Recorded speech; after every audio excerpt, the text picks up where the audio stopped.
तो जैसे कि लास्ट एपिसोड में हमने देखा था, जो शियाओ होती है वो जियान को बताती है कि अगर तुम्हें इस माउंटेन वाले टेस्ट को पास करना है तो तुम्हें इस माउंटेन के ऊपर जितनी भी ये फ्लेम है इसे सारी को अपनी बॉडी के अंदर एब्सॉर्ब करनी होगी, जिसके बाद ही तुम इस माउंटेन को खत्म कर पाओगे। और इतना बोलकर अब जो शियाओ होती है वो वहाँ से जाने लगती है और वो वहाँ से जाते हुए जियान से बोलती है कि इसीलिए मैंने कहा था कि सेकंड ट्रायल के लिए जो तुम्हारी बॉडी है वो अभी तैयार नहीं है, इसीलिए तुम्हें गिव अप कर बाहर चलना चाहिए।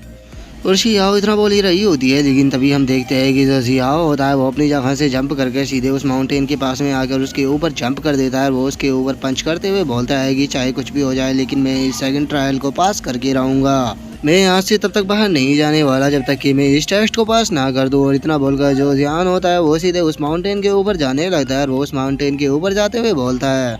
सिस्टर भाइयों आपके पास में येन बॉडी है तो इसीलिए मुझे लगता है कि आपके पास में ज़रूर कोई ना कोई ऐसा मेथड होगा जिससे कि आप यहाँ पर मेरी थोड़ी बहुत मदद कर पाओ।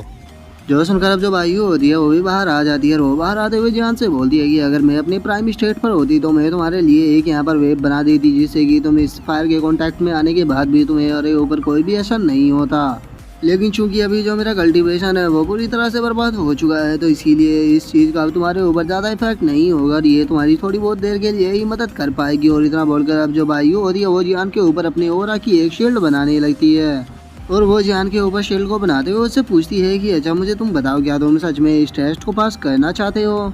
जो सुनकर जो जियान होता है वो भाइयों से बोलता है कि पहले तो मैं श्योर नहीं था लेकिन अब सिस्टर भाइयों ने यहाँ पर मेरी मदद कर दी है तो मैं पक्का श्योर हूँ कि मैं इस टेस्ट को पास कर लूँगा। और इतना बोलकर हम देखते हैं कि जो जियान होता है वो उस माउंटेन के ऊपर पंच करने लगता है और उस माउंटेन के ऊपर पंच करते हुए बोलता है कि मुझे जियाओ के लिए जीतना होगा क्योंकि मैं जियाओ को उस याओटियान कॉलेज जाने की नहीं दे सकता, इसीलिए मैं यहाँ पर गिव अप नहीं करूँगा चाहे मेरी आज जान भी क्यों ना चली जाए। और इतना बोलकर हम देखते हैं कि जो जियान होता है वो उस माउंटेन के अंदर चला जाता है। जो देखकर तो जो एक बार को वे दोनों होती है वे भी काफ़ी ज़्यादा शो हो जाती है और हम देखते हैं कि अंदर से जियान के चिल्लाने की आवाज़ आने लगती है। जो देखकर जो शियाओ होती है वो घबराते हुए बोलती है कि ये लिटिल ब्रैट सच में बहुत ज़्यादा साहसी है। जिसके अब हम कुछ घंटों बाद का सीन देखते हैं जहाँ पर कि वो जो माउंटेन होती है वो सामने से पूरी तरह से गायब हो चुकी होती है और अब जो जियान होता है वो उस आग से निकल कर आ रहा होता है, जिसे देखकर वे दोनों भी सामने की तरफ देखने लगती है। जिसके बाद हम जियान की हालत देख पाते हैं जिसके की जो हालत होती है वो बहुत ही ज़्यादा ख़राब होती है और उसका जो शरीर होता है वो पूरी तरह से जल चुका होता है और वो सामने की तरफ बढ़ते हुए बोलता है कि बस ये आखिरी रह गया है।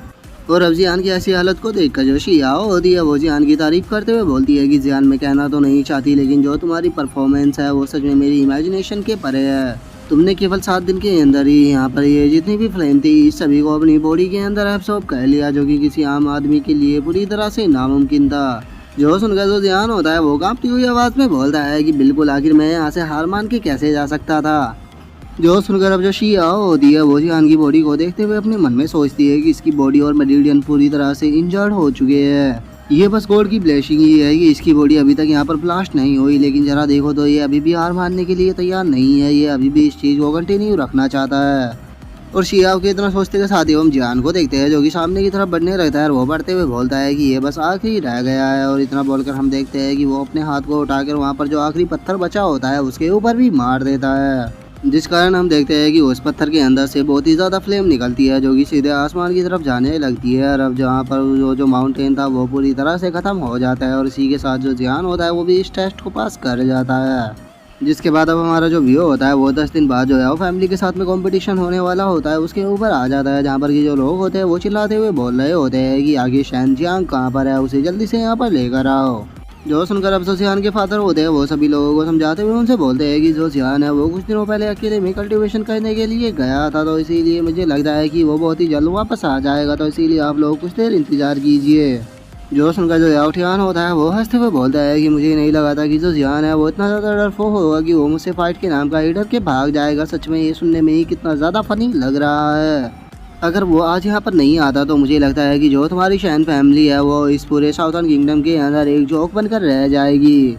और याओटियान की अब इस बात को सुनकर वहाँ पर जो बंदे खड़े होते हैं वे आपस में बातें करने लगते हैं और वे आपस में बातें करते हुए बोलते हैं कि क्या सच में जो जियान है वो यहाँ से डर के भाग गया। तभी एक बंदा बोलता है कि जो यंग मास्टर याओटियान है वे बचपन से ही एल्केमी की प्रैक्टिस कर रहे हैं, और वहीं अगर जियान की बात की जाए तो उन्होंने तो केवल अभी अभी एल्केमी को स्टार्ट किया है, तो इसलिए इन दोनों का तो कोई कंपटीशन ही नहीं बैठता। और उन लोगों के इतना बोलते के साथ ही अब हम देखते हैं कि जो जियान होता है वो वहाँ पर आ जाता है और वो वहाँ पर आते हुए बोलता है कि याओटियान तुम्हारे पास में बस एल्केमी का छोटा मोटा टैलेंट है, तो उसके साथ में क्या तुम्हें लगता है कि तुम मुझे हरा सकते हो। और अब जियान को वहाँ पर देखकर जो बाकी के लोग होते हैं वे सभी चिल्लाने लगते हैं कि जो शहन जियान है वो यहाँ पर आ चुका है। फाइनली यंग मास्टर शहन जियान यहाँ पर आ गए। जो देखकर अब जो याओटियान होता है वो भी जियान की तरफ देखकर मुस्कुराते हुए उससे बोलता है कि जियान फाइनली तुम सामने आ ही गए। जो सुनकर जो जियान होता है वो उससे बोलता है कि बिल्कुल मुझे यहाँ पर तो आना ही था, क्योंकि अगर मैं यहाँ पर नहीं आता तो फिर मैं तुम्हारे हारे हुए चेहरे को कैसे देखता। जो सुनकर अब जो जियान के फादर होते हैं वो चिल्लाते हुए बोलते हैं कि चूंकि जो शहन जियान है वो यहाँ पर फाइनली आ चुका है तो चलो अब कंपटीशन को स्टार्ट करते हैं।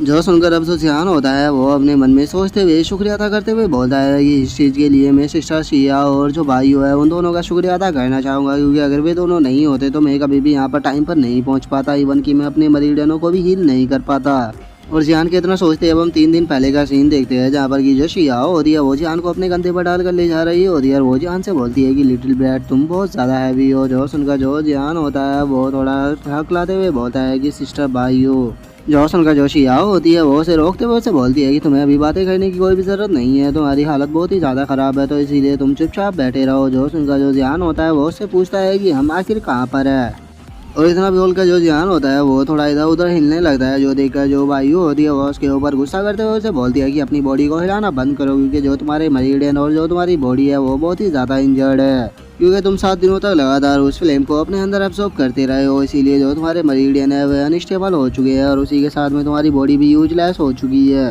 जो सुनकर जो जियान होता है वो भाई से बोलता है कि लेकिन मैं यहाँ पर नहीं रह सकता, क्योंकि मुझे कंपटीशन के अंदर जाना होगा, मुझे उस कंपटीशन को कुछ भी करके जीतना है। जो सुनकर जो भाई होती है वो जियान से बोलती है कि तुम अभी कुछ भी नहीं कर सकते यहाँ पर, कि अगर तुमने अभी अपनी ट्रू क्यूआई का यूज करने की कोशिश की तो जो तुम्हारे मरीडियन है वे ब्लास्ट हो जाएंगे और तुम यहीं पर ही मारे जाओगे। जो सुनकर जो भाई होती है वो हंसते हुए जियान से बोलती है कि तुम्हें खुश होना चाहिए, क्योंकि तुम्हें अभी न्यू फ्लेम मिल चुकी है और जो कि तुम्हारी बॉडी के अंदर रहेगी, और अगर तुम इसे अच्छे से कल्टीवेट कर लेते हो तो उसके बाद में तुम्हारे पास एक और न्यू अटैक आ जाएगा। लेकिन अभी तुम्हें इन चीज़ों के ऊपर ध्यान देने की जरूरत नहीं है, क्योंकि तुम काफ़ी ज़्यादा लकी हो, क्योंकि हम इस मोटर वर्ल्ड के अंदर एक काफ़ी अच्छी जगह को जानते हैं जहाँ पर जाकर तुम पूरी तरह से हील हो जाओगे।